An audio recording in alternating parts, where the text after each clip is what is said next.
Got it. All right. So our ultimate goal, right? Before we start talking about AM and FM modulation, is to fully review your Fourier series and your Fourier analysis. Like I always doing all the other courses that I've done, is to help the student understand the importance of the foundation. The whole concept of communication is very simple, but is the foundation that is important. So, all right, right now, we're gonna want to have a quick review of Fourier analysis, Fourier transform. Then we start talking about AM modulation, FM modulation, which come further down.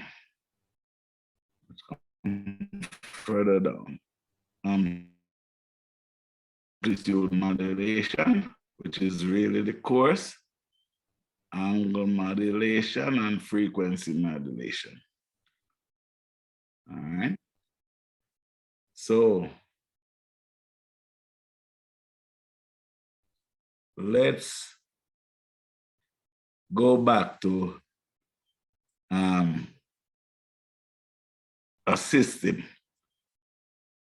And I want you now.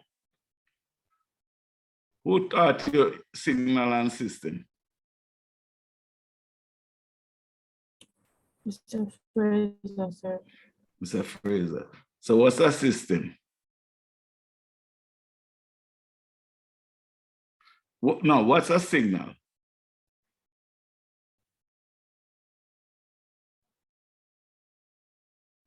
What is a signal? What is a noise? What is a system? And what is an output?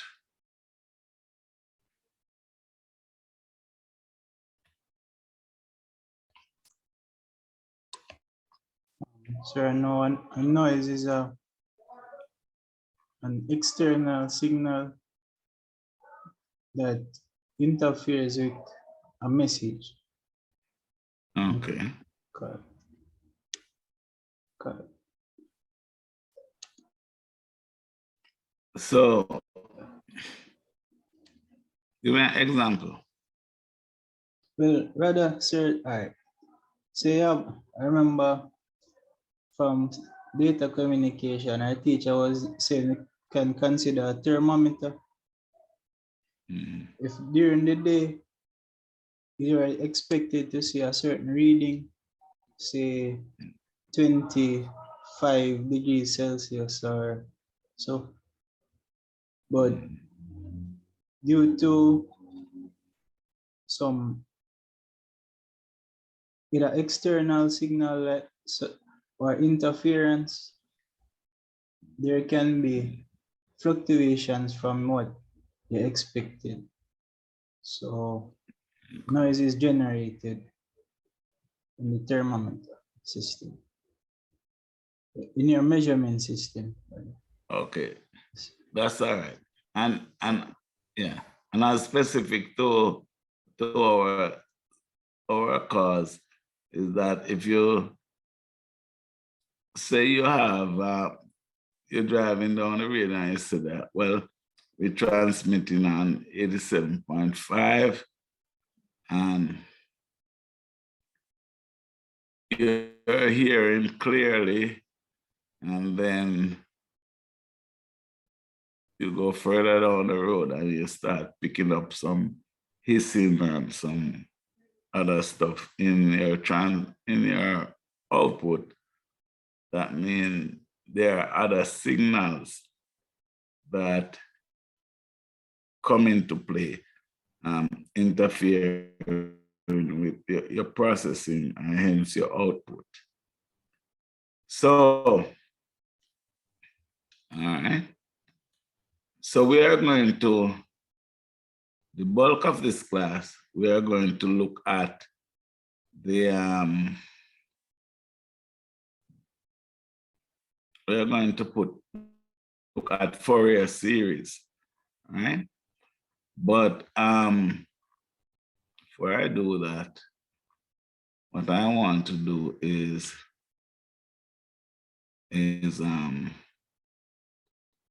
I don't want to do that yet. Before I do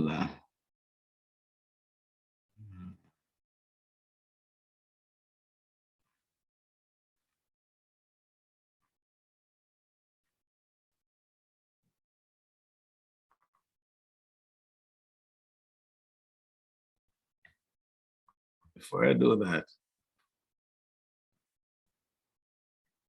I want to go back here.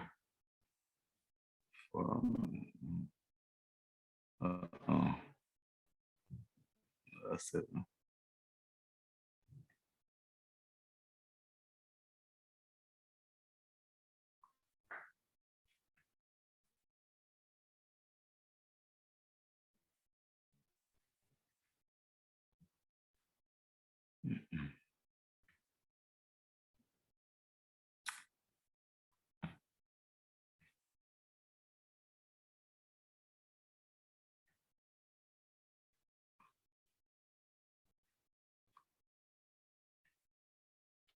This is only going to take 10 minutes.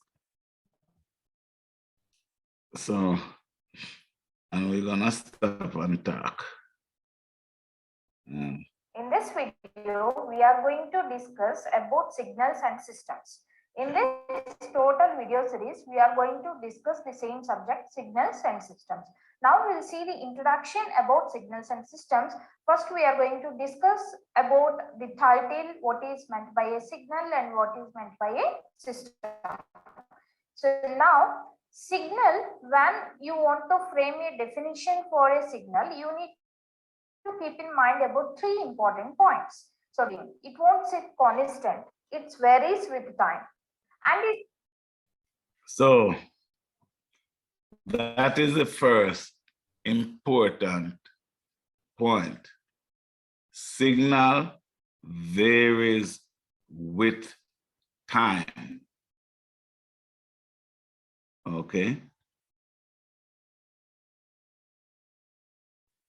it's a physical phenomenon. That means, so it's a physically occurring one. This is not any ideal one. So black holes or anything, this is not any ideal one. This physically occurring one. So next point about this signal is the intention of signal is to convey information. So what's the intention of signal? Convey information. As it pertains to your cause, what kind of information you want to convey? Sir, electromagnetic pulse, sir. Like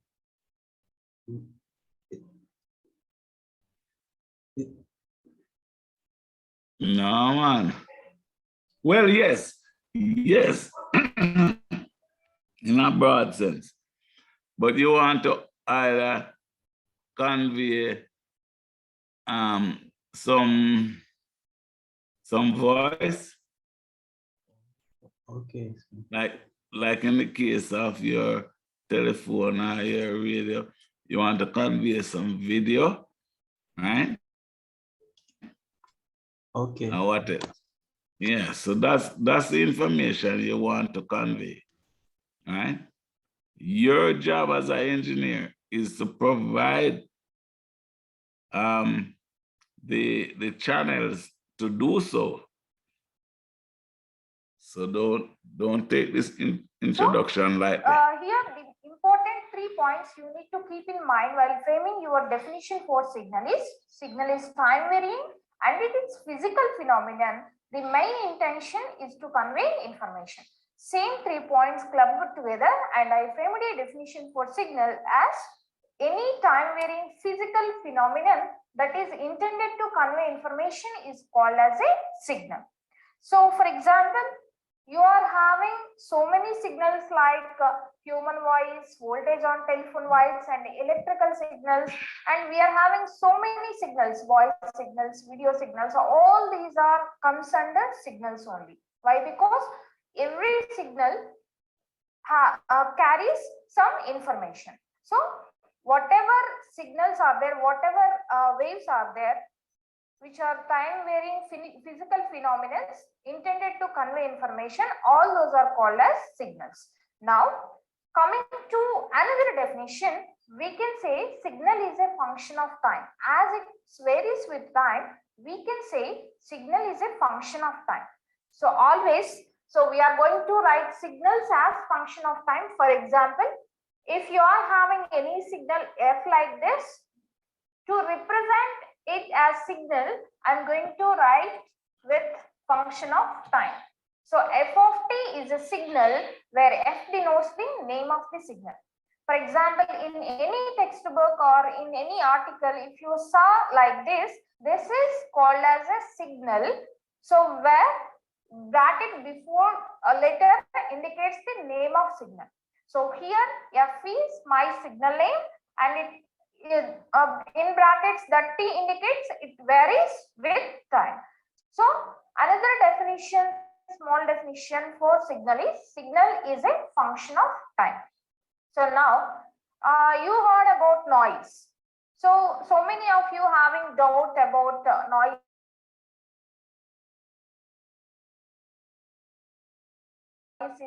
Noise is also a signal, but which carries unwanted information.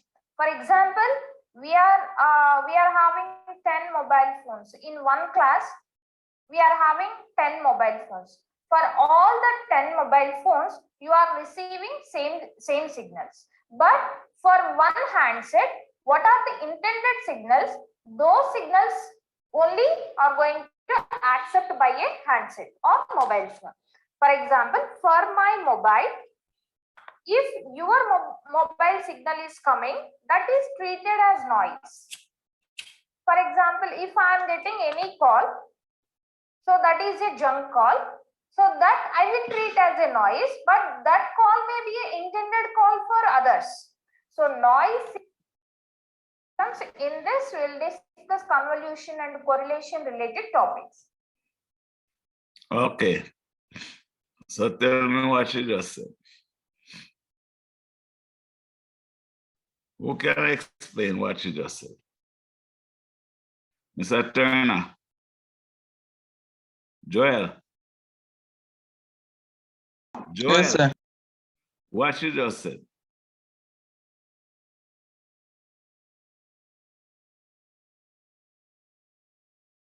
Joel, what you just said?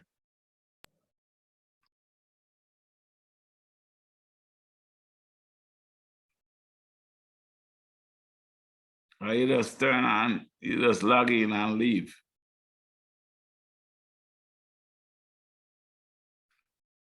All the people in the class say something. Something.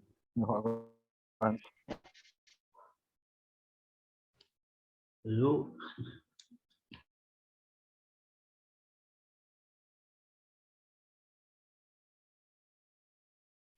So you see what I'm talking about? There are only 4 people in the class. Everybody else just turn on and leave.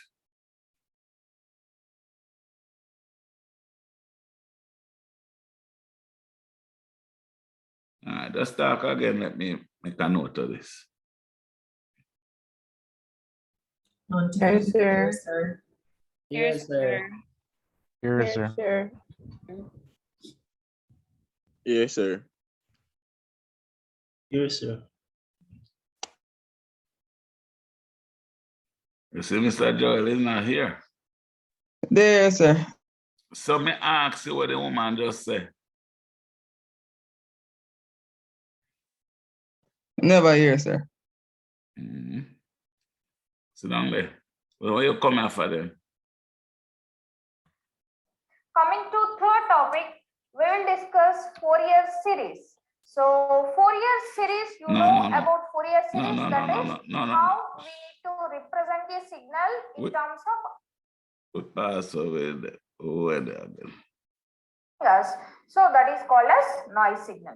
Now coming to system, system is a device or group of devices so which do operation on signals. For example, if you are having a signal, if you want to spread that signal, if you want to multiply that signal, if you want to drag that signal, or if you want to compress that signal, if you want to do any operation on that signal, that can be possible by the system only. So generally systems are devices or group of or a network of devices so intended to operate on signals. So generally system may have one or more inputs and one or more outputs. Here I just indicated only one input and output. You may have one or more inputs and one or more outputs for a system.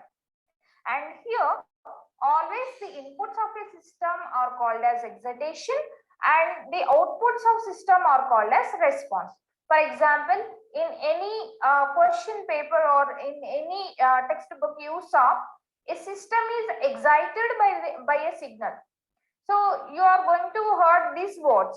So in different problems, you are going to heard like this.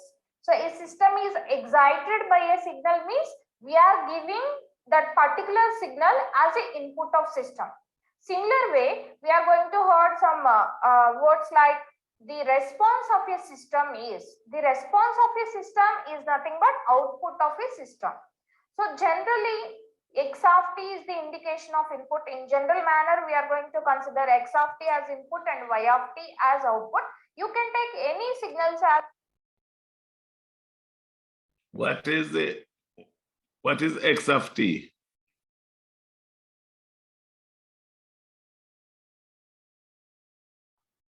Input, sir. What is y of t? Output. The output, sir. What is h of t? So is that the Laplace, It's a transfer function. Transfer function. Oh, okay. Good job, Mr. Fraser.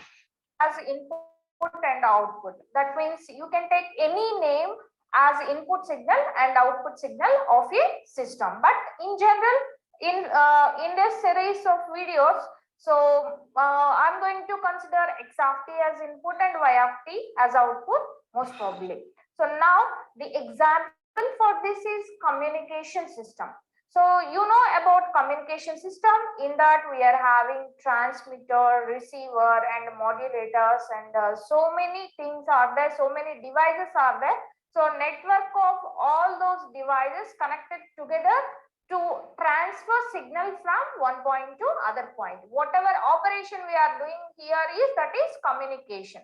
So that is where we are heading. The transmitter, the receiver, the modulators, and all of that. That's what you're in this course to learn. So I hope you have a good idea of what we are doing right now. Pay attention.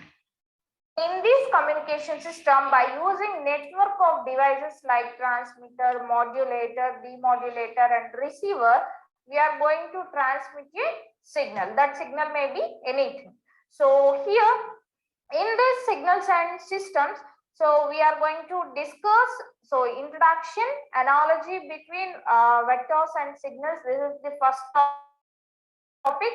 So introduction. So I'm writing topics here. So these are the topics that we are going to discuss in this video series. So first one, we will focus on introduction.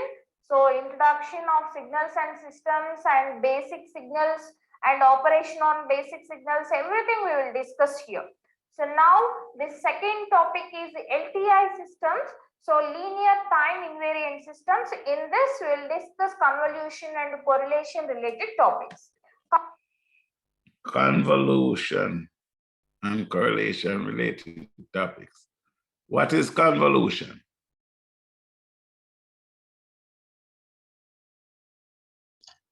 Sir, Mhm. What is convolution?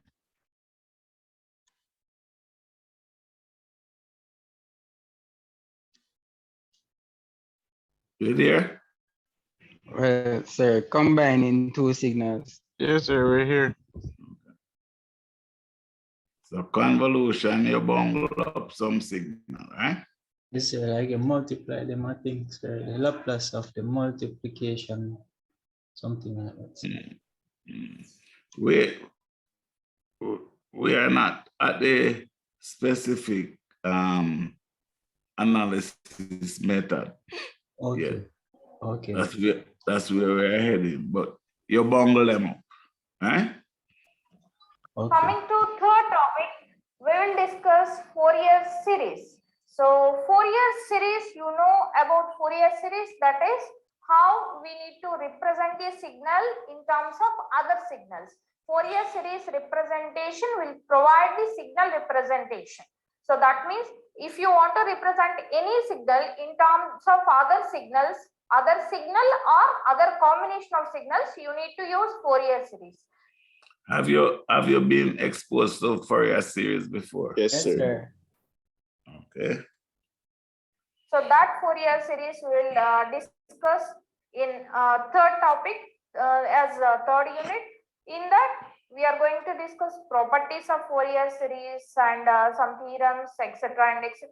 So here the fourth topic is Fourier transforms. We are going to discuss Fourier transforms after Fourier series. So which will provide the frequency response of the signal, frequency domain representation of signals. For example, if you want to represent time domain signals in frequency domain, that means in frequency domain always you need to write so capital F as name and omega or F in brackets. That means it's a function of frequency. Always signals in time domain are represented with small letters and function of time. So Fourier series is in the time domain. Fourier transform is in the frequency domain. The time domain, common F, common T. The frequency domain, capital F, omega. Always the signals in frequency domain are represented with capital letters and in the function of frequency. So that frequency may be omega or F you can represent. So now, so this Fourier transform will convert this F of T to F of omega. That means time domain signals to frequency domain signals. So now, and then we are going to discuss Laplace transform as your fifth unit. So fifth topic in this series, that means, so here Laplace transform is also going to do the same thing which is done by Fourier transform. So the only difference is, you can say this is the advanced Fourier transform. Laplace transform is nothing but some sort of advanced Fourier transform. For example, if a signal is not Fourier transformable, you can't say that is not having any frequency domain. So you need to check Laplace transform. So if Laplace transform is also not working, then only you can say there is no frequency domain for that signal. So whatever continuous signals, so which are not having Fourier transform, you need to check Laplace transform for that signal. Similar way, you are going to discuss jet transform.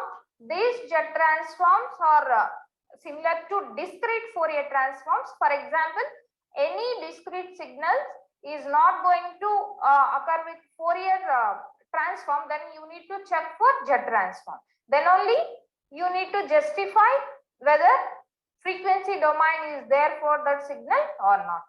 So these are the topics mainly we are going to discuss in the signals and system series. So introduction, Lti systems, Fourier series, and Fourier transforms, Laplace and Z transforms. In that, we are going to discuss region of convergence and everything we are going to discuss in this video series. And this is very, very important for any technical exam related to electronics and communication.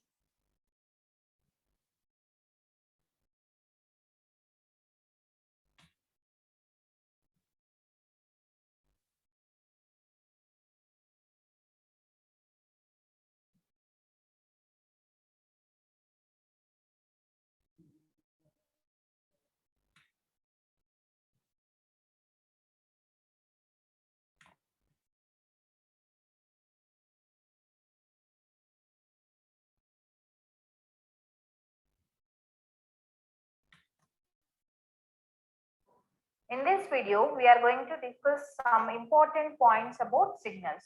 So here, when we are discussing a signal, you need to get some idea about a signal definition. That means signal must be with some name, with some reference. That means x of t is a signal with varying with the time, like that.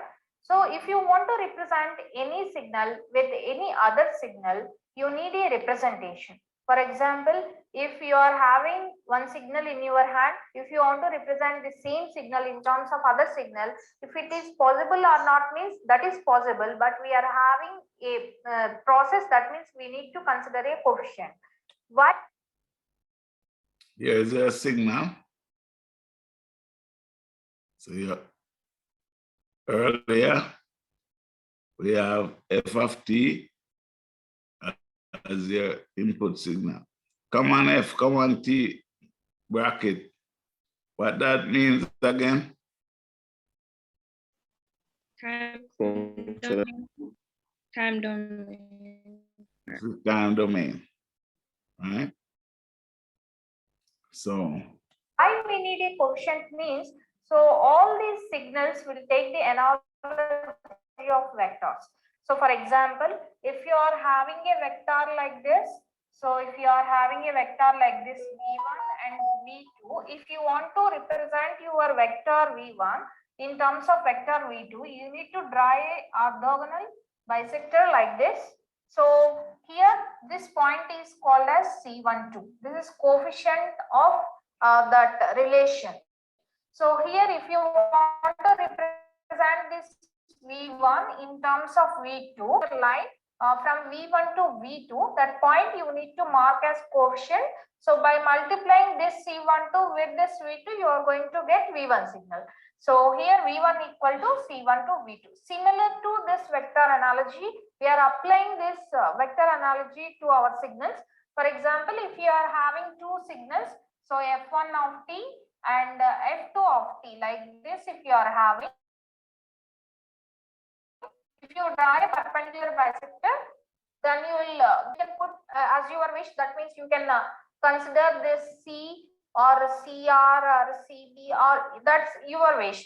Why I am considering as C12 means I want to take the relation of function 1 to 2. That's why I consider C12. The meaning of C is quotient. You can consider that quotient name also as different as this. So that means you can take B12 or you can take F12, like that you can consider. But here C indicates coefficient and 1, 2 indicates I want to consider the relation from function 1 to function 2. So everybody understand that? Yes. Yes, sir. What is C12? Sir, coefficient, sir. Coefficient. Okay. C12 is the best representation of quotient relating the two functions. So now, according to this analogy, I can write f1 of t is equivalent to C12 f2 of t. So we can represent any function in terms of other function by using a coefficient. So that's why I written f1 of t is equal to C1 to f2 of t. This is similar to, for example, if you want to represent 4 in terms of 2. How we will represent if you want to represent 2 in terms of 4? So in terms of 4, if you want to represent 2 means you need to consider a quotient. That means, so how 2 we will represent in terms of 4 by taking 1 by 2 into 4, you can represent 2. So this 1 by 2 you can consider as coefficient. So to equate anything with any other thing, you need a coefficient of multiplication.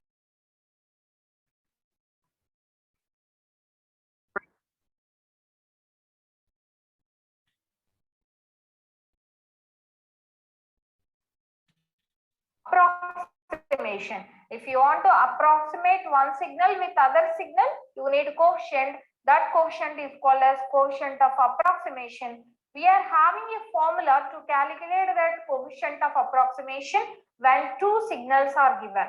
For example, if you are asked to find out the approximation of two signals, then how we will do means, first we will take the quotient value, we will substitute in this equation. For example, you are given with two signals, some sine signal and cos signal you are given with. F1 of t is equal to sine t, F2 of t equal to cos t, for example, if you given with. Then you need to find out the quotient value and you need to substitute here. So then you are going to get the better approximation. The quotient value can be found by using this formula. So the formula is integral t1 to t2. You can take any limits. So according to the given limits, you need to consider the limits for this integration, and f1 of t into f2 of t, multiplication of two functions, so divided by integral square of the second function to which we are going to approximate. That means, for example, they given for approximation of first function in terms of second function, you need to consider second function square. For example, they are asking second function in terms of first function, then you can take f1 square of t, and here always they will give as basic, they will give approximate first function with second function. That's why I considered f2 square of t. For example, in some cases they may provide complex function, one of the function as complex function, one of the function as real function. In that case, what we will do is we will take star for second function and here we will take modulus. That's the only difference when they given the approximation between complex functions. So here coming to orthogonality, this is very, very important. So if two signals are orthogonal, the component of approximation is 0. So when you are having like this, you may get a shadow. For example, you just treat like we are having a sun shadow. So here, for example, if you are like this, we'll get a shadow. For example, if you are like this at 12 noon, so we won't get any shadow. Similar to that, signals are orthogonal means, so f2 of t is like this and f1 of t is like this. If you want to draw perpendicular bisector from f1 of t to f2 of t, is that possible?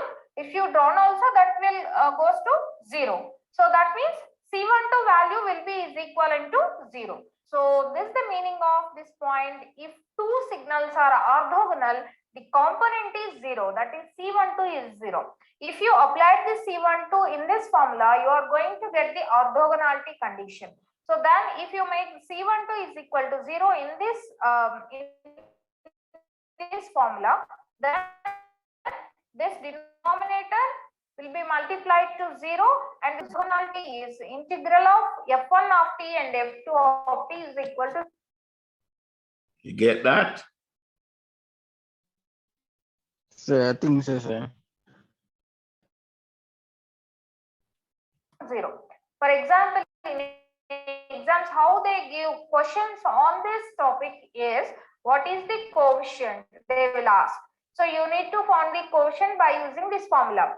What is the approximation of one signal with other signal? If they given coefficient, then directly you can write like this. Or they will give two signals and they will ask like this. So is these two signals are orthogonal or not? So they will ask like this. Then you need to check this formula. That means you need to multiply in the given limits. You need to integrate, you need to multiply and integrate in the given limits. If you got 0, those two signals are said to be orthogonal. If you are getting any value than this 0, that two signals given are. When I say something is orthogonal, anything, what do I mean?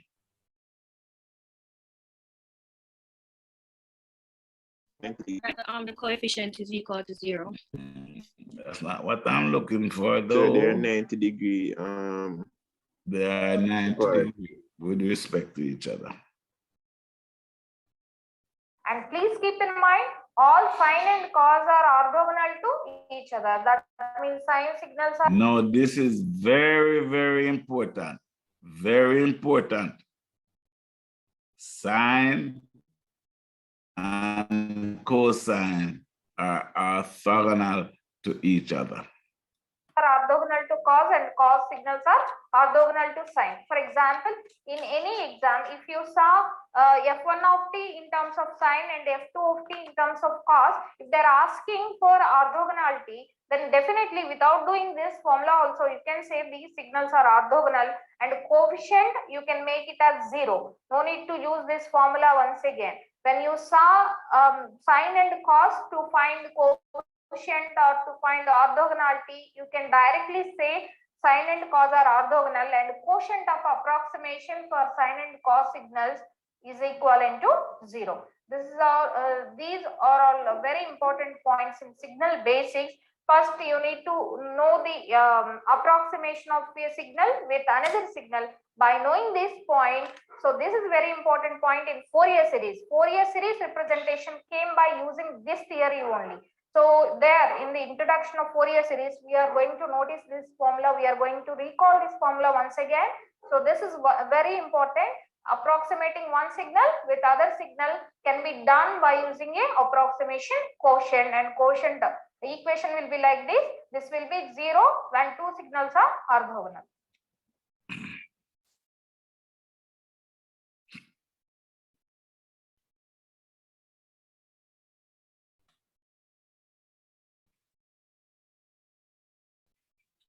So we are getting there. We are getting there. Just be patient. Just be patient. We are getting there. In this video, we are going to discuss about basic signals, and here we are going to know how many basic signals are there throughout the signals and systems topic. So here we are having some 11 listing is like this. So unit step signal and impulse function, signal function, exponential signal, unit ramp signal, parabolic signal, and rectangular pulse, triangular signal, and sinusoidal signal, sinc function, and sampling function. These 11 comes under basic signals, which we are going to use mostly in signals and systems. So here, I think you are already familiar with this. Hold on. So whatever the signal that we want to communicate, we will have to be able to mathematically put them in a combination of these signals. Right? Now,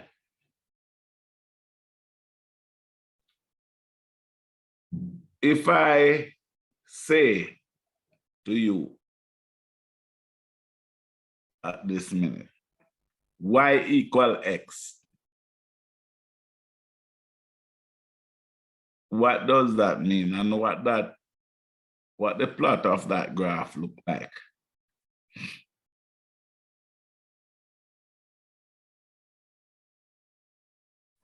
Sir, graph with Straight linear, uniform sir. lines for linear. Yeah? Sir, uniform with a straight line. Sir. Yes, sir. It's a straight line.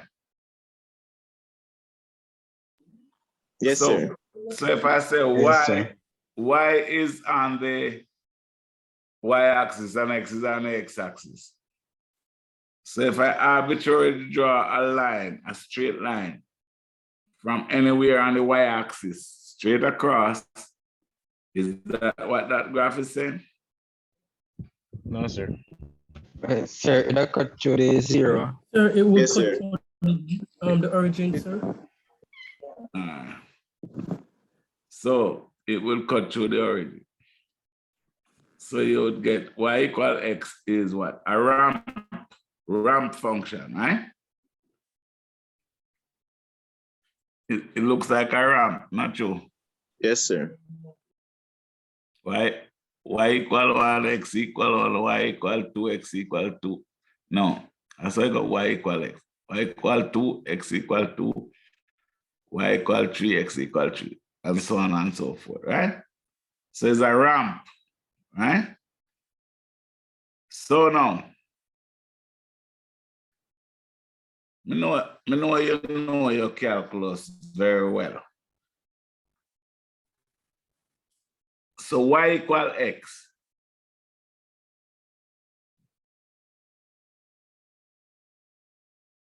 dy by dx give you what?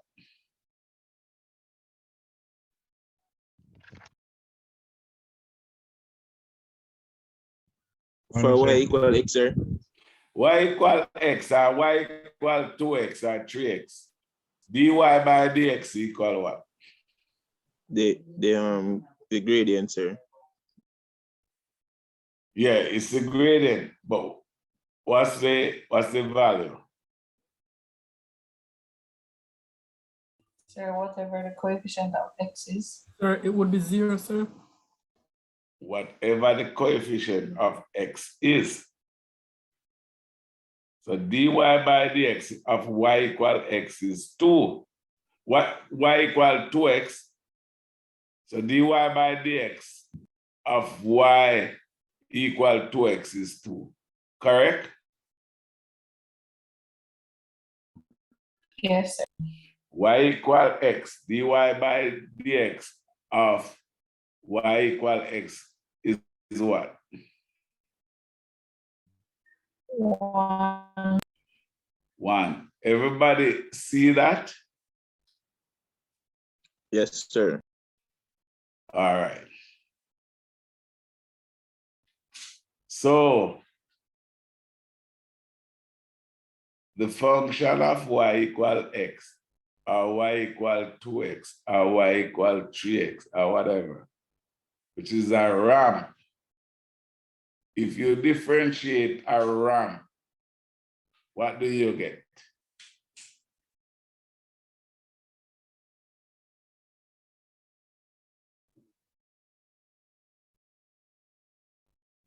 Put it by your paper, man, and look at it. Sir, the coefficient of x, sir. So you, all right. Y equal x, you are ramp. So the differential of that,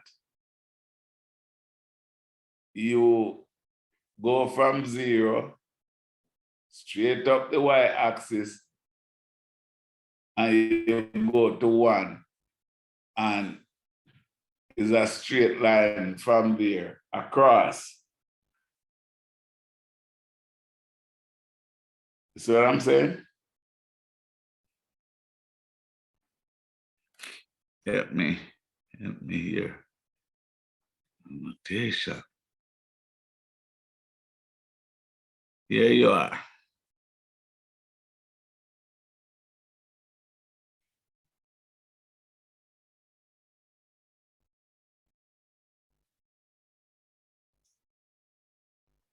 This is y, this is x. Eh?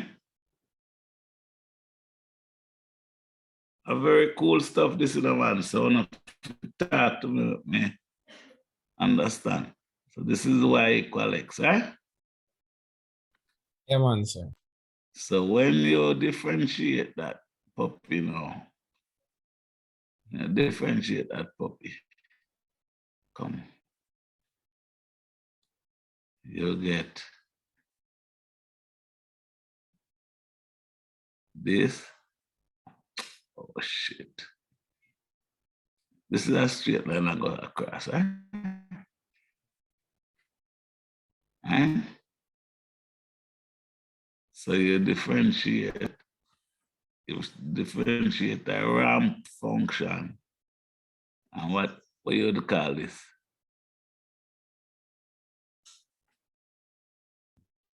Sorry, unit step function. No, you know, catch this yet, ma. You'd get yes, not unit step. You'd call it a step function. Sorry, you would call it a unit step. Let me see what they call it over here. They call it a unit ramp. So I guess you're right. So you'd call it a unit step. Unit step. You're right. Sorry. So this is a little part that most presentation leave out. All these signals here now are mathematical manipulation of one another. So this is a ramp. You differentiate the ramp. You get a step. And we are going to get ahead of ourselves right now. So this now is y equal 2, right? Or 1 or whatever.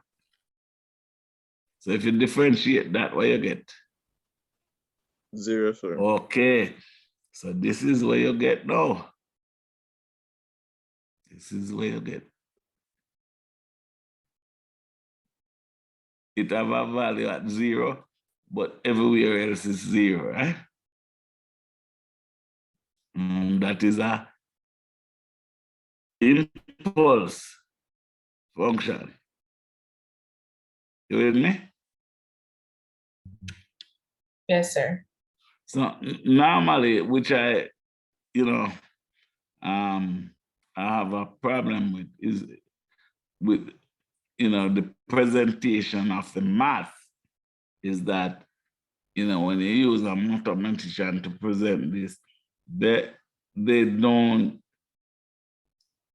give you the feel. They say, well, this is a ramp, this is a step, this is an impulse response. And all it would take is one line for you to bring it together. We go on. Let me erase this.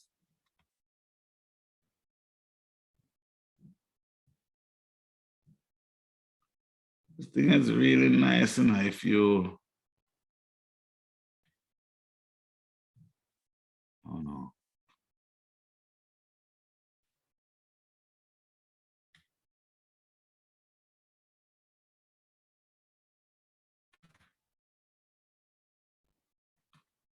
Shape of the signal, but from next class onwards, we will take the definitions of each and every signal separately.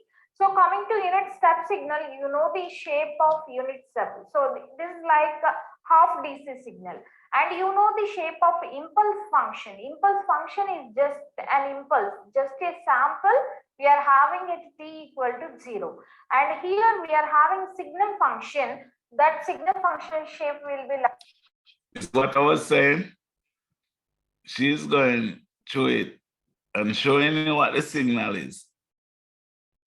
But all it would take is just one line, just to bring them together. Go ahead. And here you know the exponential signal. Exponential signal may be like this, rising exponential or decaying exponential. So here ramp signal will be there. Ramp signal is linearly rising ramp. So here we are having parabolic signal. So if you take in some curvature to this ramp, you are going to get your parabolic signal. Parabola will be like this. And rectangular pulse, you know the shape of rectangular pulse. So this is like a rectangle like this. So in future, we are going to discuss some type of function like gate function. That gate function is also similar to rectangular pulse. So here triangular pulse means, as the name indicates, it's in the shape of triangle like this. And here we are having sinusoidal signal. So you know sinusoidal signal because throughout the electronics we are going with sinusoidal signals only. So sinusoidal signals may be either cos signal starts from 90 degrees or sine signal starts from 0 degrees. So like this, so we are having sinusoidal signals and sink and sampling functions are having shape like this. The maximum voltage of sink and sampling functions will occur at t equal to 0. So here we are having definition for each and every signal. So from next class onwards, we'll take the definitions and we'll apply that definition to these waveforms. So this is about the listing of basic signals. From next class onwards, we'll discuss each and every signal. All right, now. In this video, Now, we are going to discuss about basic signals. Okay. So work with me now. So when you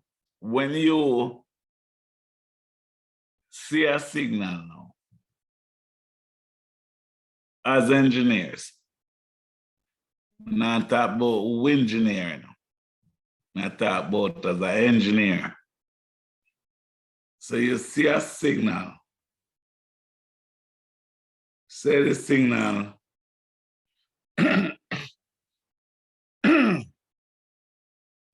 you want to, the first thing, just like water, you want to go to a place where you can settle. And I remember with DJ used to say, cease and settle. But you want to go to a place where you can settle. So you have a complex signal.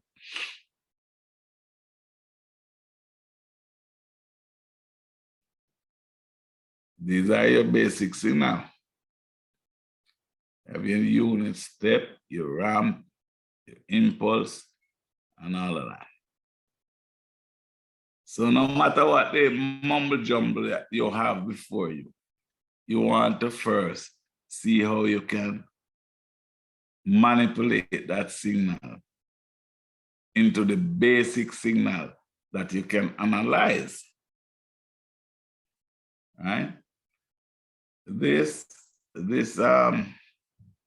presentation from tutorial point, while I commend it, it's very beautiful.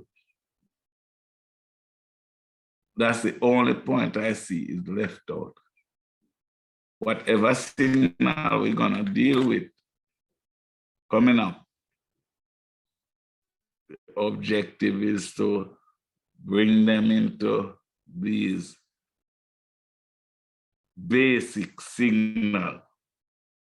One line would help this, to bring a convoluted signal into the basic signal where we can analyze it.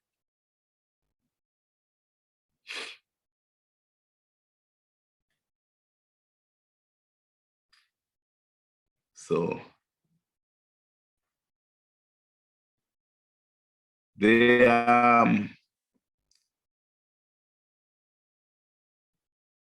our immediate future life will be on the Fourier series and Fourier transform. So,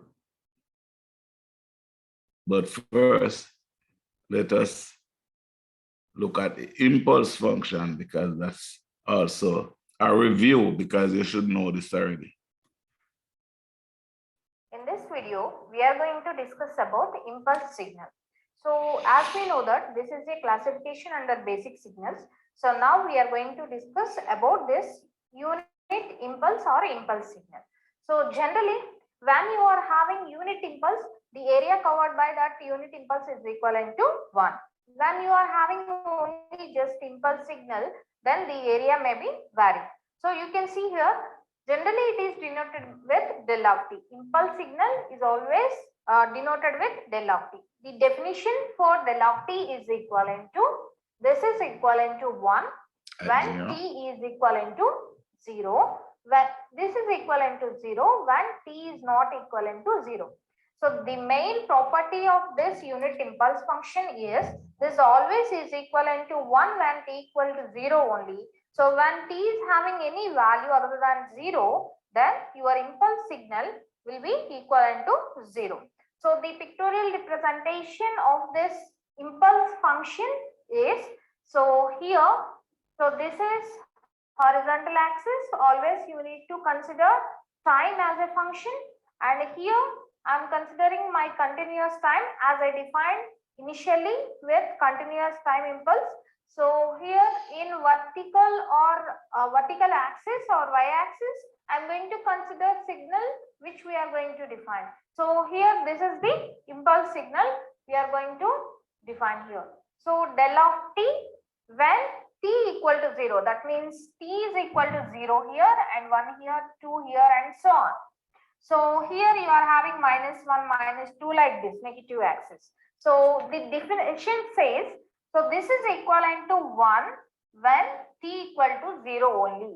In all other cases, that is equivalent to 0. So this is equivalent to 1 when t equal to 0. In all other cases than t equal to 0, that is equivalent to 0. For example, if you want. So that is no more than differentiating the step function. To define same impulse function in discrete nature, then you need to represent with del of n. So always it is denoted by del of t or del of n, where del of t represent continuous impulse and del of n represent discrete impulse. So now here I am going to define the discrete impulse.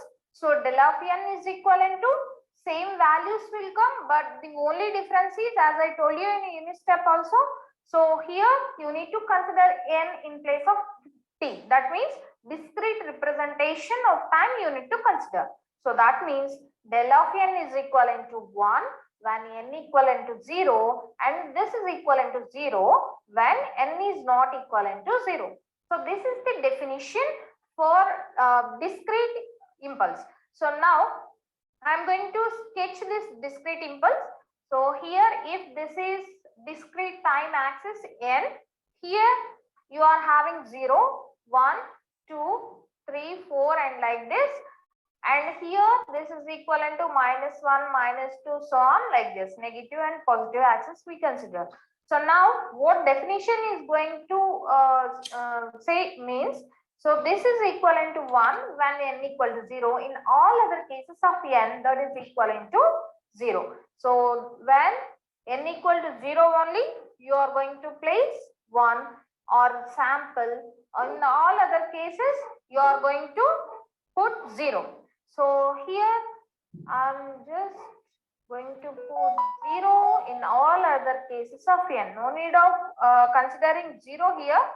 No need of mentioning 0. You just need to keep this 1 when n equivalent to 0. This is discrete impulse.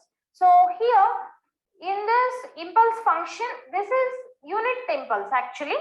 So if you are having impulse function, then your value may be 1 or 2 or 3 or 4, anything. Generally, we will consider unit impulse when you had any impulse function. So here you are having some properties for this impulse function like this. Then -infinity to infinity del of t dt is equivalent to 1. As you know that your impulse function is equivalent to 1 whenever your time is equivalent to 0, then all other cases we are not going to integrate. Integration is the meaning of integrating all time intervals. So as your impulse function only work at t equal to 0, then no need of integration when you keep as del of t at t equal to 0. You know that del of t at t equal to 0 equal to 1.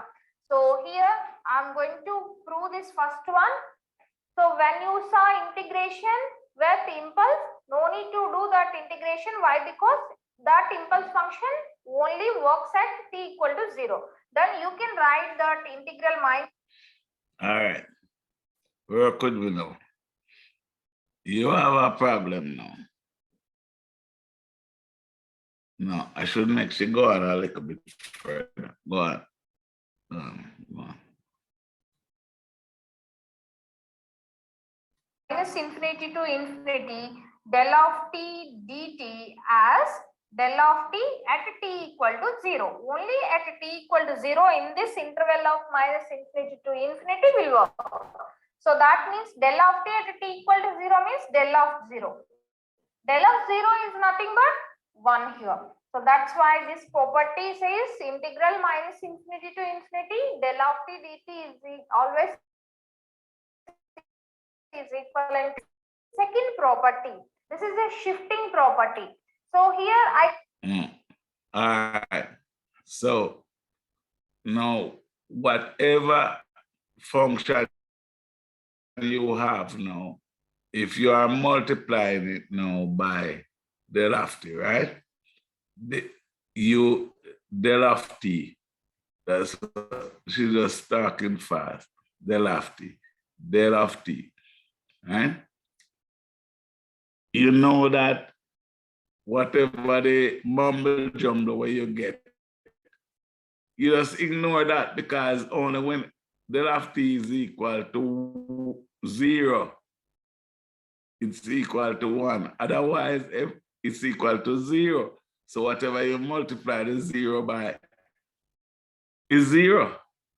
You with me? Good. Everybody gone?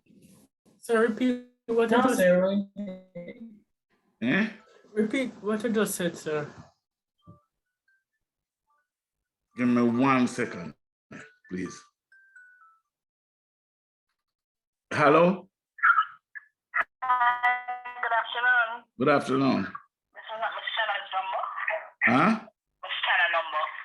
Miss Chana? No, I guess I have the wrong number. I'm sorry. Okay. Hello? Yes. You know something in our class? Oh, you're in class? Yeah. I call in about an hour. Yeah, man. So, repeat what I just say. But here, I'm not going to vex you, no. You see, if you don't understand things, stop me, man, and let me explain something. All right. So, the integral of del of t is equal to 1, right? So I'm saying now that if you have a function, blah, blah, blah, blah, blah, blah, blah, del times del of t, and you integrate, because remember, integral is the area, right? Under the curve. So if del of t is equal to 0, everywhere else except when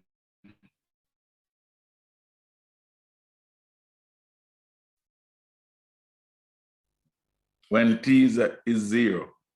Only when t is 0 equal to 1.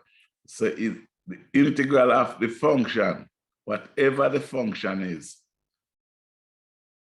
would be 0 everywhere else except when t is equal to 0. When it's equal to 1. So whatever this is, you forget and integrate the function at 0. Make sense? Yes, sir, I understand clear now. Understand it clearly? So you don't have to go, you don't have to waste your time trying to understand this though.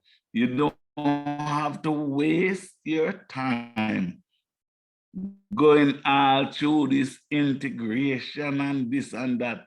You just say del of t is 0 everywhere else except when it's 0. So you just focus on it and where t is 0. And we get a little simple integral to work with.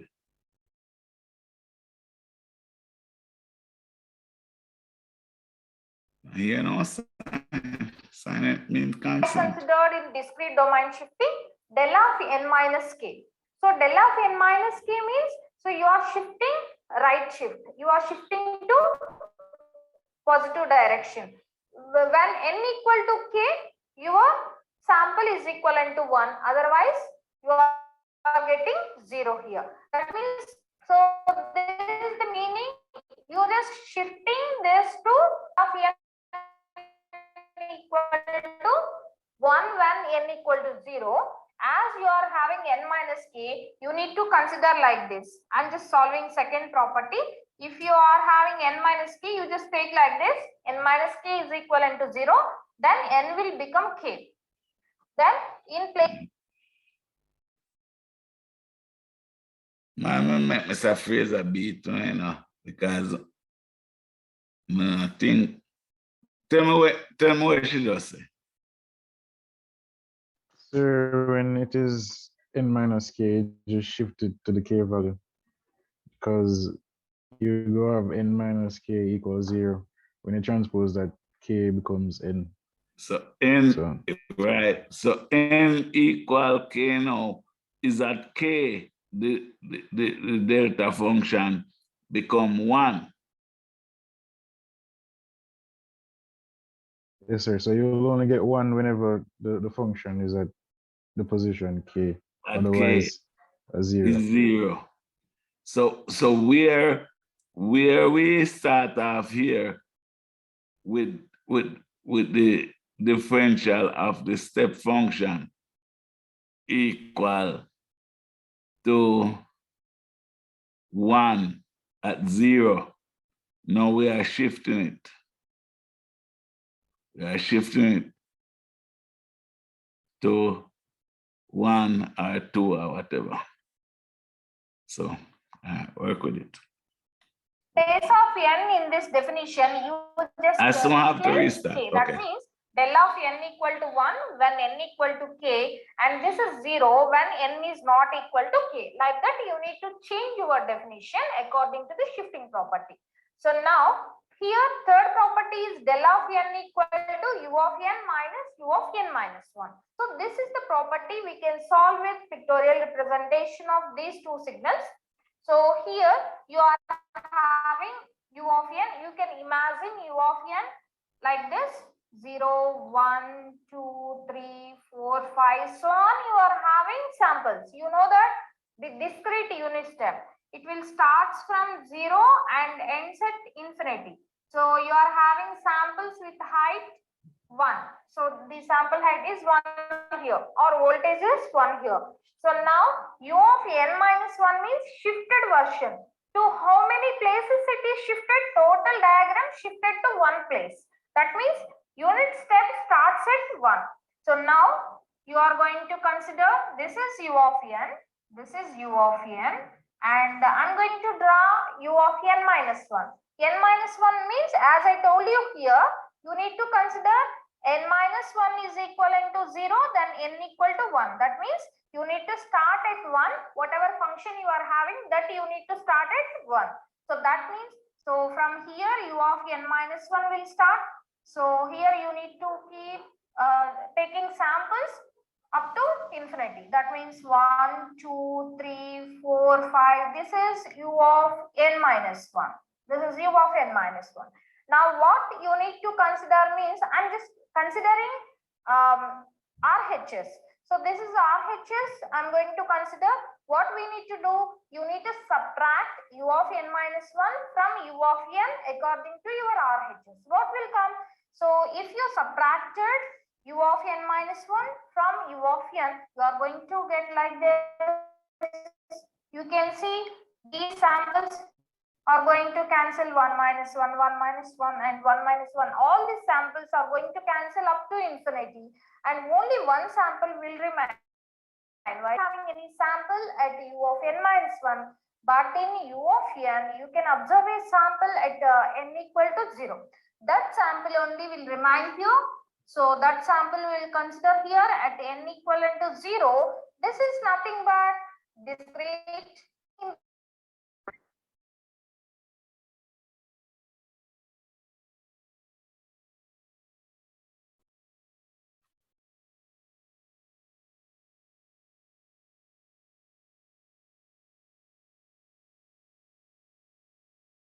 will suits for Delafian. That's why you can say this is equivalent to Delafian. Hence, this property is proved. So, like that, you are having fourth property as f of t into del of t equal to f of 0. For example, if you are multiplying any signal with del of t, so when the signal will work, for example, if you are multiplying any sinusoidal signal like this, and if you are multiplying, so I want to multiply any cos signal, similar cos signal like this. So here you are having some 5 volts, say, and if you want to multiply with del of t, this is f of t and this is del of t. So you know that del of t having sample at only t equal to 0. But your function is having so many values at so many time periods. But after multiplication with f of t and del of t, which sample will come in the function means, so whatever the sample we are having at whatever the value or voltage we are having at t equal to 0 in the function, that will come. That means, so at 0 only del of t is equal to 1 multiplied with this 5. So you are going to get 5 volts here. So remaining all the places your del of t equivalent to 0, and if 0 multiplied with any value of that particular signal, you are going to get 0. So that's why. All right. You see what I said there? No. Come on.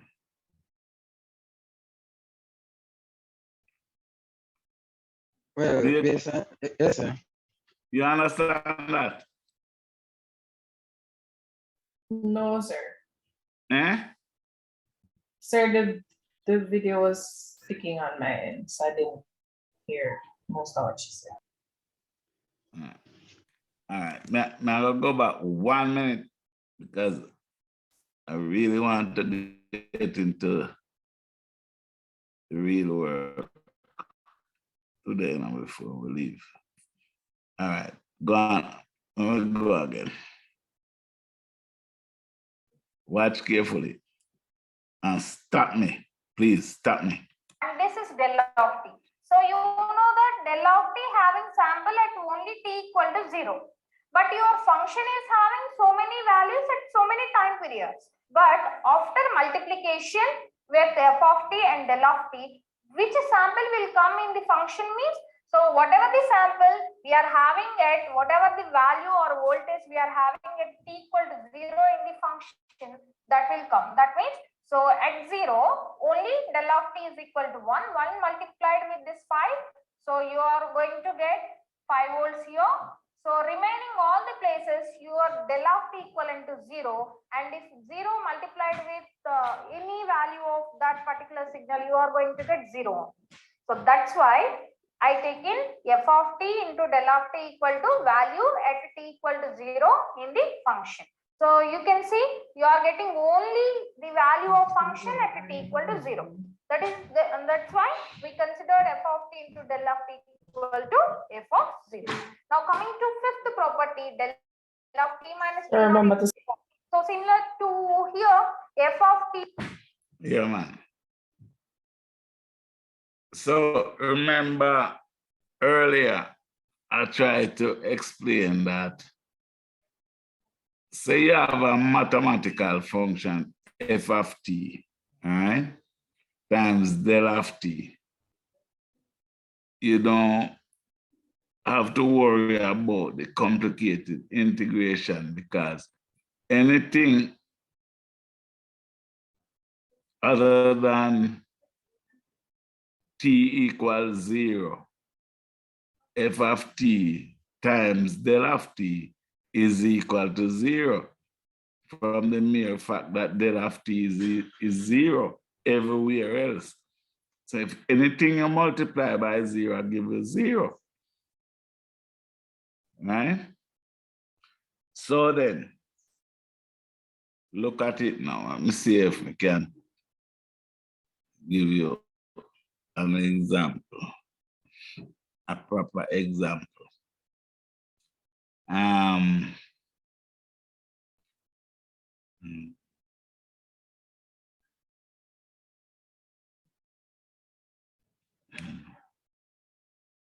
F of t times del of t is 0 everywhere except where f of t is f of 0.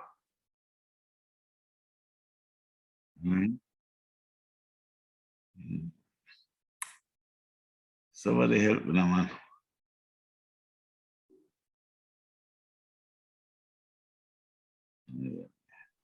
So you will get 5, sir. You will get 5 based on that graph. Everywhere f of t equals 0. Right. So you here, get 5. all right, here is your function, right? If you just plot the function f of t, this is your function, right? And it go on and do all kind of things. But at 0 is equal to 5. F of t is equal to 5, right? But f of t, but delta, the delta function, delta of t is 0 everywhere else. So here is your delta function. No, this is, let me keep up, stay up here. So here is your delta function now. It's 1 and then it's 0. So f of t, which is 5 at 0, and it's all these values everywhere else. If you multiply f of t times the delta function, it's 5 times 1 here, but it's 0 everywhere else because you are multiplying f of t times delta t. Make sense?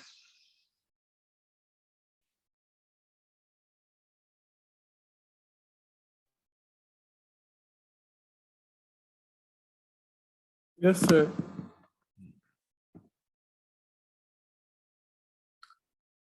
You know, the only reason why I don't use the video to see who is with us is sometimes I don't really want to dress up, you understand? But you should want to learn this. And I try to present the thing in a way where it can excite you the way it usually excites me. T minus T naught. That means shifted impulse. For example, same example I'm going to consider.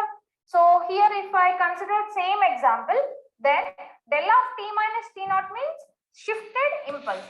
Same impulse. If I consider del of T minus T naught, so to T naught interval, it is going to shift. Same, this one is going to shift here, and this impulse now is going to multiply with the value here. For example, if you are having 4 here, that 4 will come. That means whatever the value you are having at a T naught in the function, that value will come in the output. So that means, so you are going to get 4 value here. So whereas here, in case of f of t into del of t, you are going to get 5 here for this example. So for this example of multiplication with del of t minus t naught, the value at t naught will come. That means this is f of 0 and this is f of t naught. T naught may be any shifted interval. So now coming to this property del of kt, this is time scaling property. As time scaling won't work for u of t, but here time scaling work for del of t. How it works means, so del of kt is there. That scaling may be negative or positive scaling. You can take 1 by modulus of k into del of t. For example, if you saw del of 2t, then you can write 1 by 2 into del of t. Like this you can write. This is time scaling. So how time scaling will work for impulse function means del of 2t into del of 2t is equivalent to half into del of t. So here finally del of minus t equal to del of t. This property particularly says this impulse function is an even function. So this is very important point for any technical exam point of view, that is which function in the following function are even. So this impulse function is one of the even functions we are having. So always del of minus t is equivalent to del of t. So for example, anyone asking del of t is equal to so and so, what is del of minus t? No need to think, just you need to write whatever value you are having in del of t. So all these are properties related to impulse function, and the area covered by unit step is always equivalent to 1. All unit signals, unit step or unit impulse, so all these signals, unit triangle, all these unit signals, the area covered by the unit signals is equivalent to 1. Please keep in mind about this point. So no need to tell again and again about unit signals. The area covered by all unit signals are equivalent to 1. So similarly, unit impulse, the area covered by unit impulse is also equivalent to 1. This is about unit impulse function.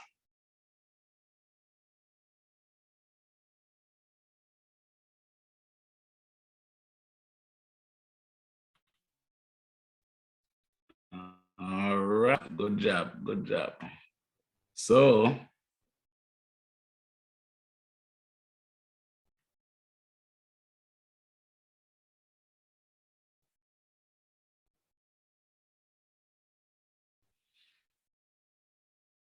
all right.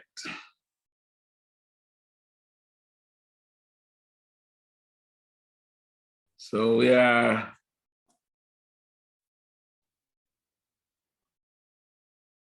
at the beginning of our job right now, right?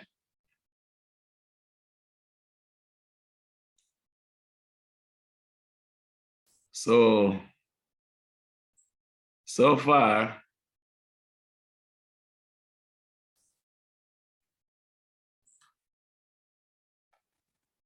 we are just going to review the Fourier series, because next week we're gonna start talking about modulation. But I hope everybody get an understanding as to why. Let's do one little thing. Let's humor me. And let's go back to our syllabus.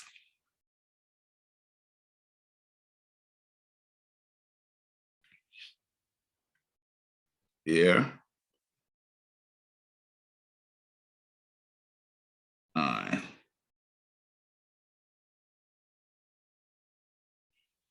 So you see a recipe as to what you're supposed to learn as this, right? Okay. So this might be boring. This might be boring. Whatever.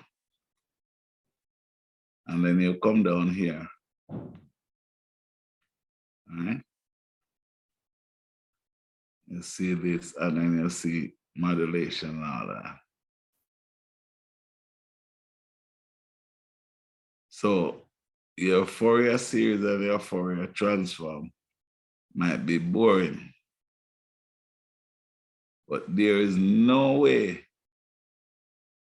because this is what you want to really understand, you know, amplitude modulation and so on and so forth. This is what you're really in here to learn, you know.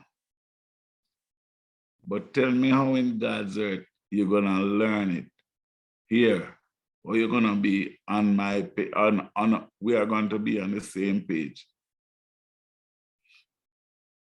if you don't know the Fourier transform. Impossible. So that's why we do that. And that's why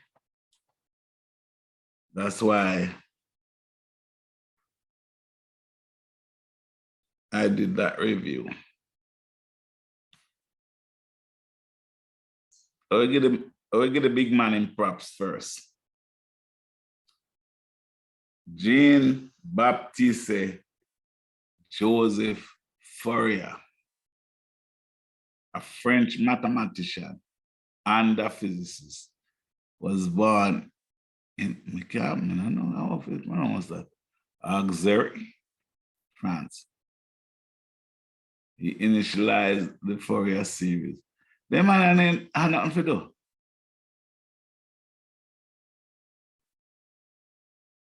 No, sir, they have no family member to worry about. But you know, the only thing where I'm surprised me about him, when I check his age, you know, how much years he live? About 62. Normally, them bright man are dead early, you know. I must say only Einstein stay around till him kind of grayish. But them man they never used to do they not drink and they not socialize more than so with that, you know. They not do them thing. So then usually dead early. But my man, I live till he's 62. So all right now, like I said during those short videos, is that we have a signal, right? And now, look at it this way, though. All right. You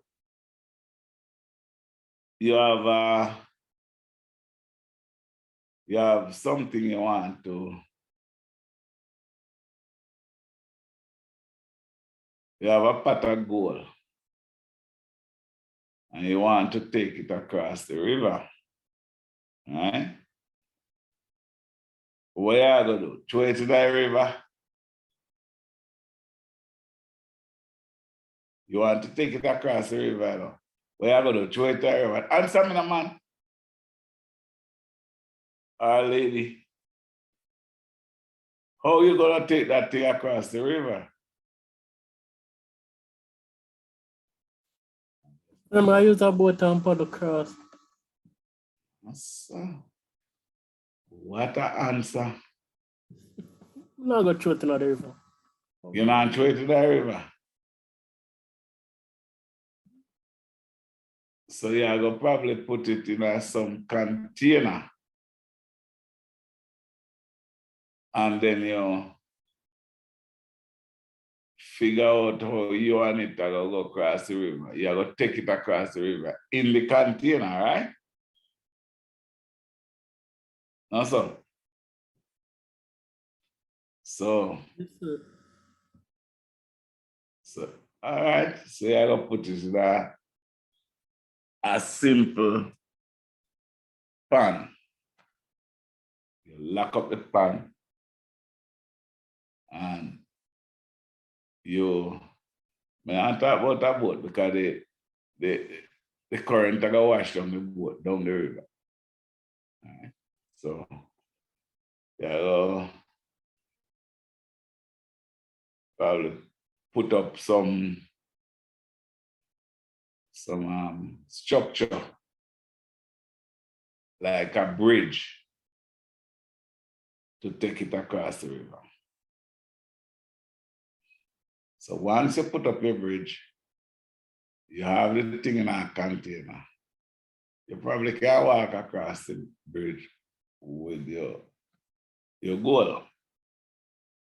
Like you throw it to the river, it can go wash down the river. And I know how to live, but you take up on a phone Honestly, I'm not going to call Dr. Watt.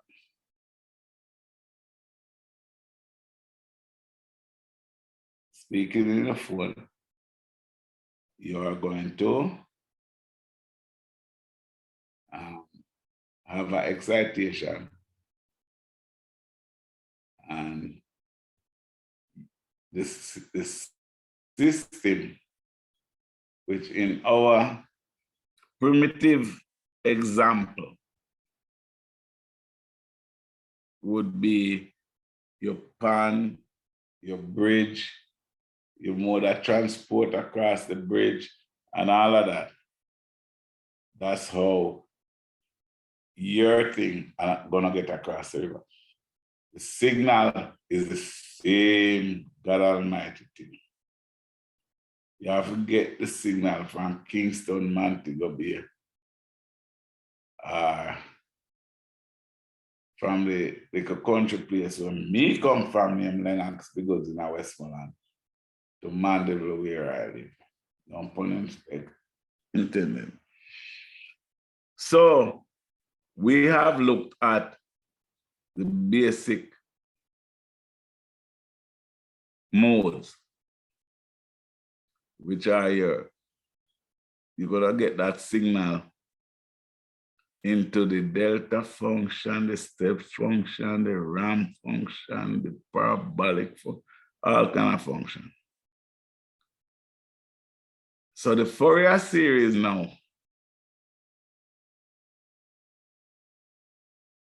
to represent any periodic signal x of t, Fourier developed an expression called the Fourier series. This in terms of an infinite sum of sine and cosine or exponentials. Fourier uses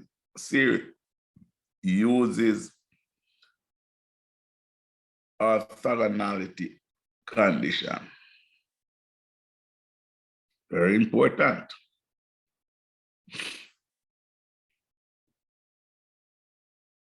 So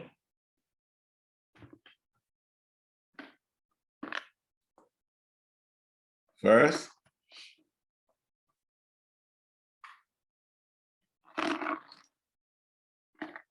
a signal is said to be periodic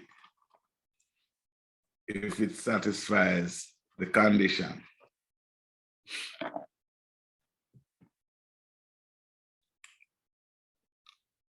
Look at this. X of t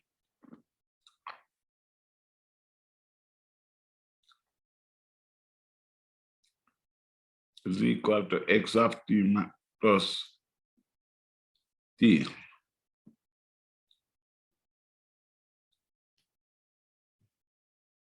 That makes sense?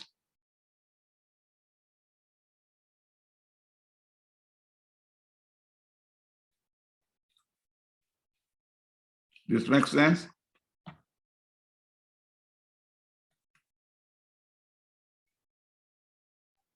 Oh, yes, sir. Remember that. Remember that from them classes, signals and system class.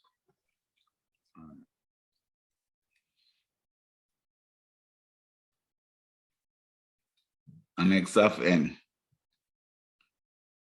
equal x of n plus n, where t is the time, the fundamental time period.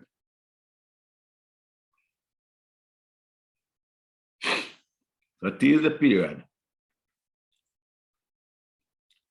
T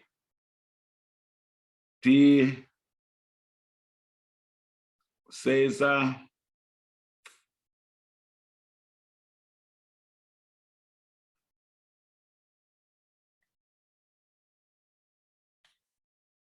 sinusoidal thing. Right? So all of this is supposed to be the same.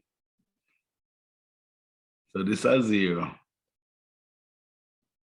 So t would be 1 period, right?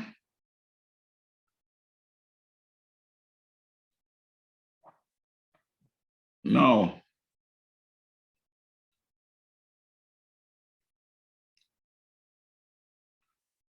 We are going to define omega naught as a fundamental frequency. So 2 pi, because this is a sinusoid. So this is 360.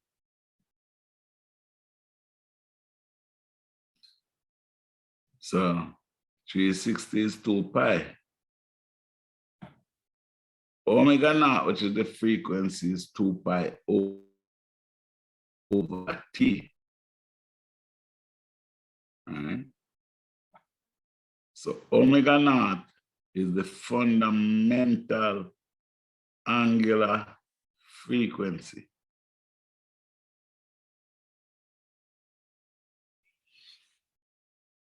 So let's put this in the mathematics. X of t is cos omega naught t. Tell me, say that right. And it's perfectly clear to you. That is like learning to count. Tell me that. If you're not telling me that, log out and go home. Sir, not that serious, man. Sir, not that serious yet. Eh? You know, reach where we can go with it. I know you should say it, sir. You can continue, man. All right. So we all on one accord right there. So now, this same thing in complex exponential is E equal J omega naught t, right? What's E to the JX? What is it?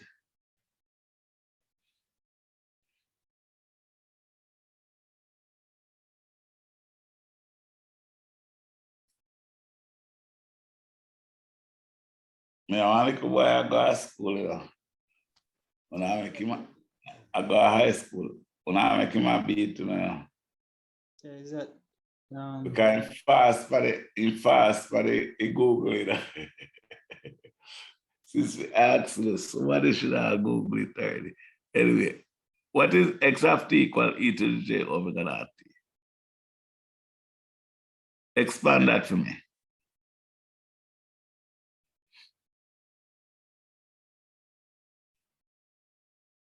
Now cos sitting plus j sine something. Yes, sir. Cos x plus j sin x. Right. says Euler's things, Euler's theorem or something like that. Then I tell you, say, we're there on the same page, you know, brother. All right, there we are coming up. But hold on it.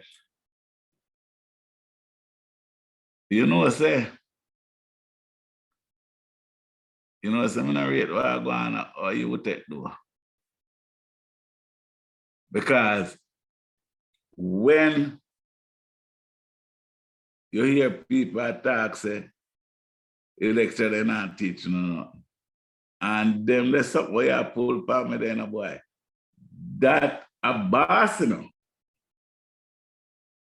You soon see where we come to islands. You soon see. Me, I tell you, say, we on one accord. Let's move on. All right. So these two signals are periodic with period dot. Clearly. So a set of harmonically related complex exponential can be represented as phi of k t.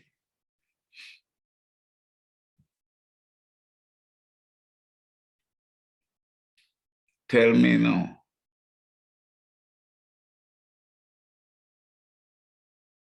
Tell me. Say, that is no problem either.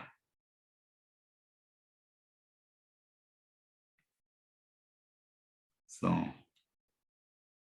phi of kt equal e to the j k omega naught t.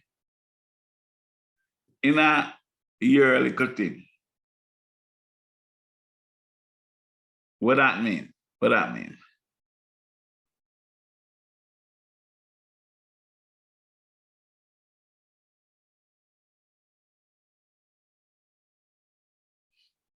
So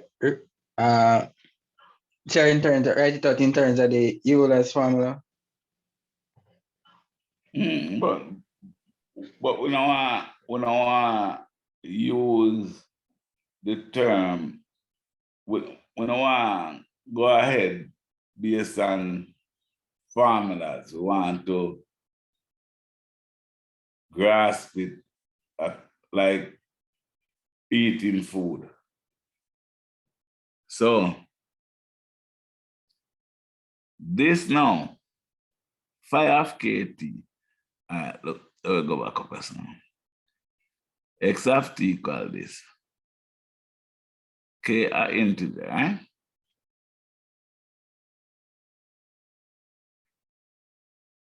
So phi of kt equal this. All right, just look at the mathematics. This followed directly from this, which we already agree up here, right? So phi of kt equal this. But we already know that omega naught t. Let's work with the maths. Omega naught t is what?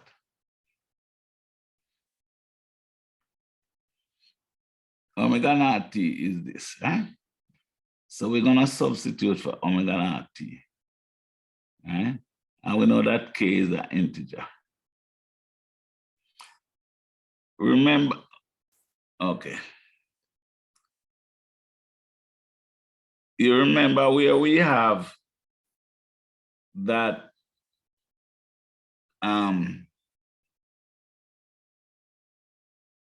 in the tutorial video presentation, where we had the sine function, and then we were shifting it, and then we converted to several impulse. That's this CMK, right?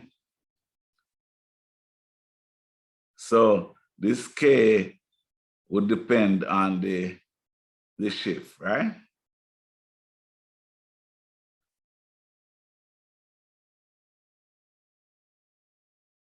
Tell me something I'm put by myself.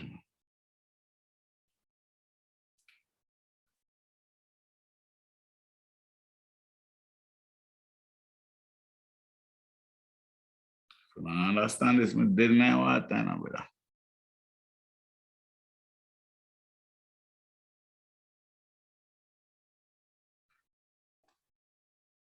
We, like you're just substituting the values. Right. So this is a complex, this is a continuous signal, right?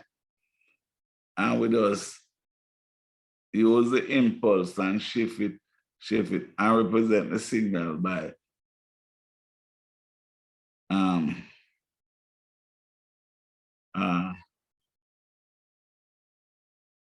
impulse, by impulse function along the signal. Can I shift back from that to that? No, listen. Only hope we don't have now if we're going on, because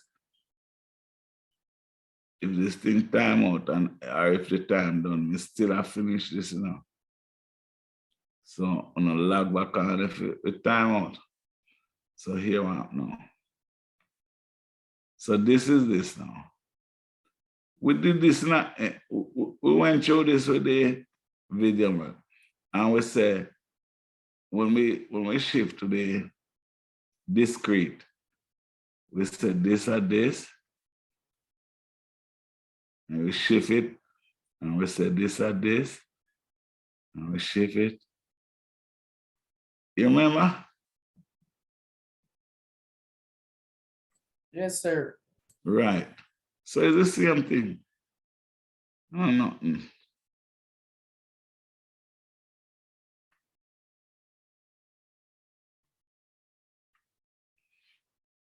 So it's not hard for this, for us to see this as this then. Because it's just a shift. Each K give you them point here or them impulse here. All right? And if it minus it come this way.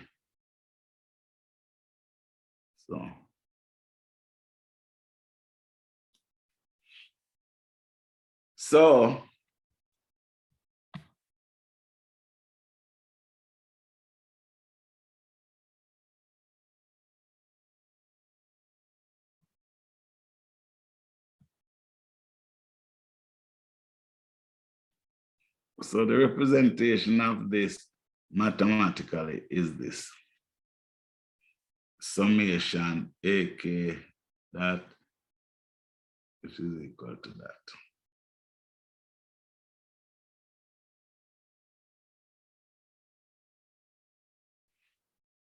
So the AK we're gonna call the Fourier coefficient or coefficient of approximation.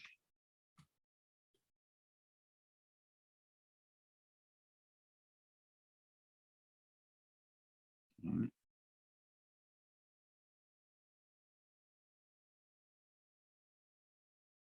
So now we are able to mathematically represent a signal in the Fourier approximation. We have everything else except the Fourier coefficient.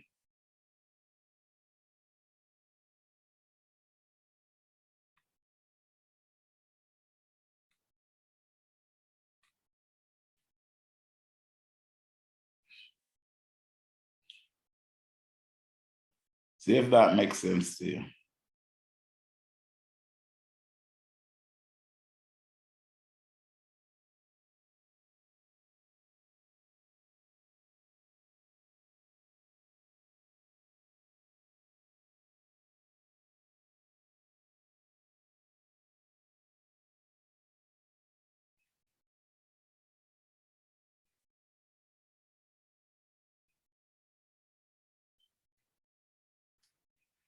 All right. Yes, sir. Makes sense. All right. I'm gonna ask you a question. If you time out, don't move. If you time out, log back on. I have to do a biological break. See, about 30 seconds, okay? I'll be right back. Sir, I go have a class just after this, sir. Just give me 5 minutes, man. Oh, all right, sir.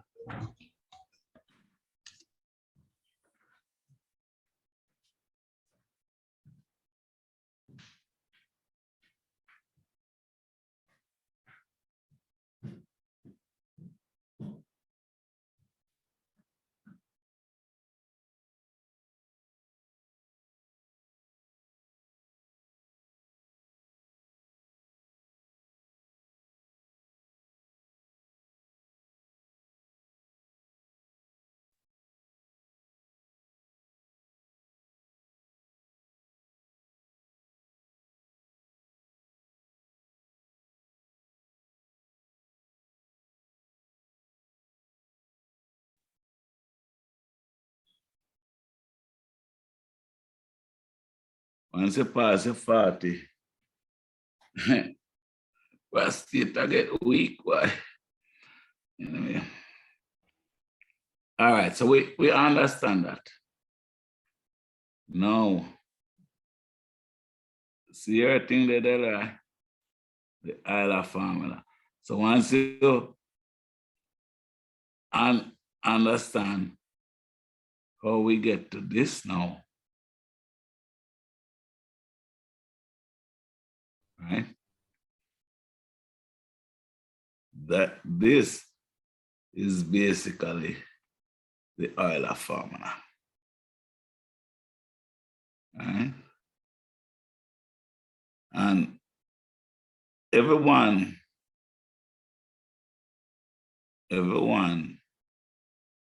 who have the misery of taking one of my course will understand why I'm pissed off with the way we do things. Because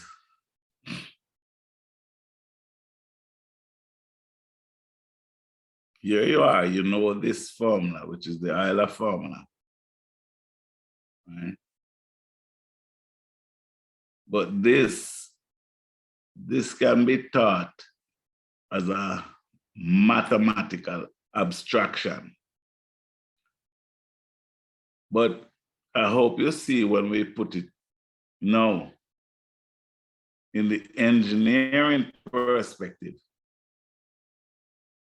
a lot of you probably are saying, oh, that's why we learned this. Why do I have to wait 2-3 years to tell you that?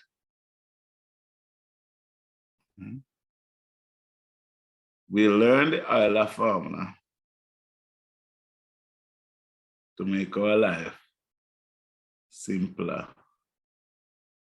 in signals and system and in communication theory and others. Right? So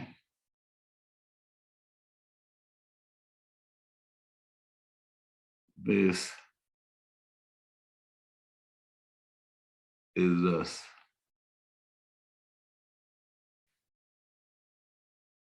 step-by-step mathematical manipulation of the Euler formula.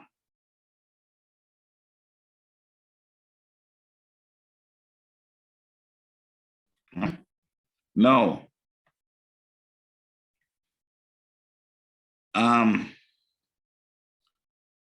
Delroy is going to post this in your group so you can go over the class and do what you want to do. But I have not seen a group, a WhatsApp group.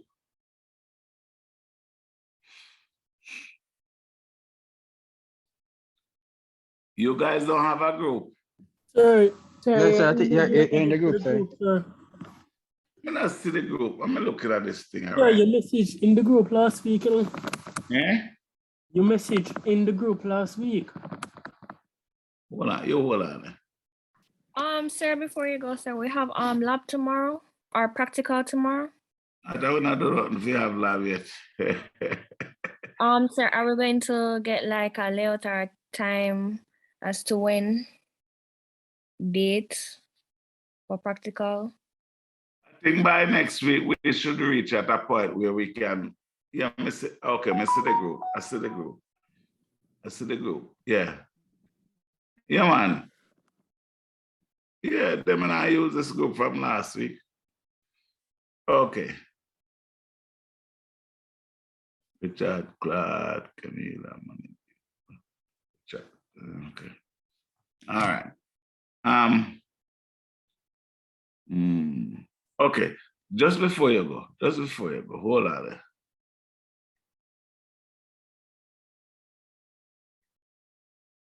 So next week,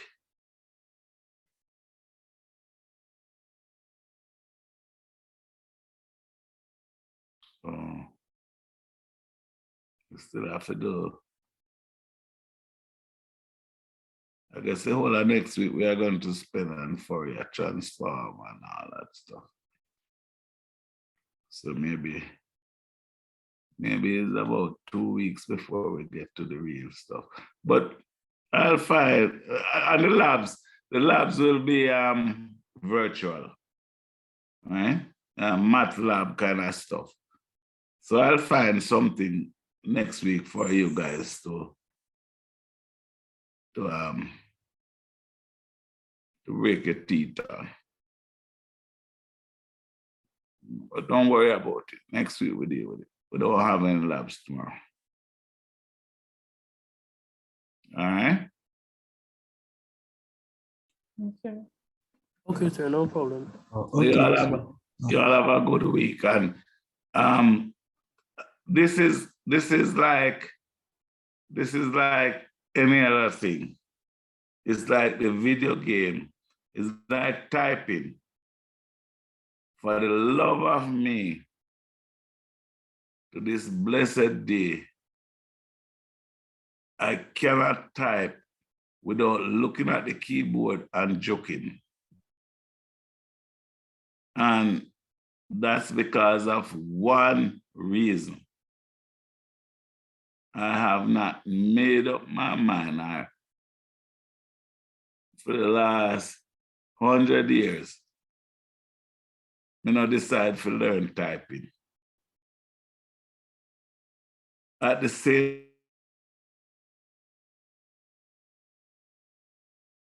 time, I see doing I call it jumping, when they have this man a jump, man a swing gun and all of those things on the PlayStation, and then not looking at the keyboard and I'm just doing this. And I'm like, how they do that? And I see people typing and I wonder, how you guys do that? But 99 out of 100 people can type, and me are one of the 100 who can't type, so me are the only one. Because I have not made up my mind to learn it. I'm telling you this, my friend. This is beautiful stuff. If you really want to be an engineer, you just have to make up your mind to learn it. And it will take practice. So now you get the thing level set in your head. You go home, you start reading Fourier Series, signals, review your signal, brush over your signal, and you start going depth in the Fourier Series and doing problems, and you become very good at it. You will just do it in your sleep, right? So have a good week, work hard, and I see you next week. And I totally enjoy this class. All right, sir. Big up yourself. Big up All yourself. right, sir. All right, cool. Have a good one. All right, sir. You too.